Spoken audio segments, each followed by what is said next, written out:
כמו שראיתם, המטרה המרכזית שלנו בפרויקט הייתה באמת לגרום לאנשים לחייך. ואיך אפשר לגרום להם לחייך אם לא לפתור את הבעיות שלהם? כיום סנאפ בעיקר מוכרת אירועים חד פעמיים, מה שלא נותן להם ביטחון תעסוקתי וביטחון כלכלי לטווח ארוך. מטרת הפרויקט שלנו זה בעצם בחינת המעבר למודל חבילה כאסטרטגיית צמיחה ליצירת הכנסת יציבות בעתיד. בכדי לבחון את הרעיון של הצעת חבילות צילום לארגון, שילבנו במחקר כלים איכותניים וכמותיים.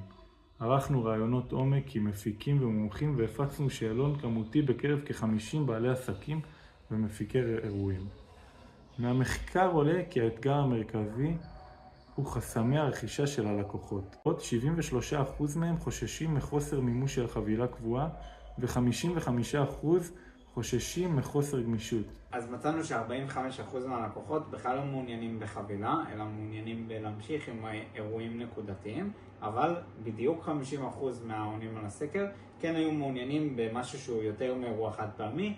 ההמלצה שלנו היא כן ללכת על מודל חבילה לצד מודל חד פעמי, ושהחבילה תהיה מתואמת וגמישה לפי רצון של הלקוח. החבילה שלנו בנויה משלושה חבילות.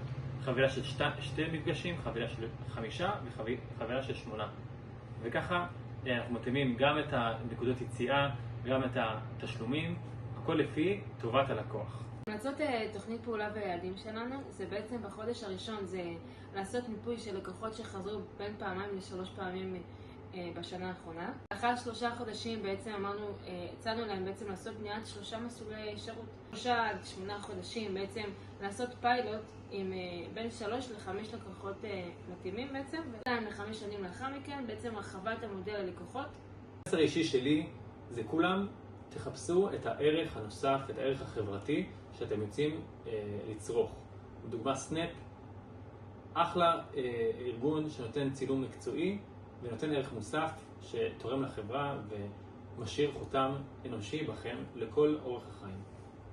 אני חושב שבסופו של דבר הגשמנו גם את המטרה המרכזית שלנו מבחינה עסקית וגם את המטרה המרכזית שדיברנו עליה בהתחלה, וזה לגרום לכולם לחייך. ובסנאפ תמיד תופסים אתכם בחיוך.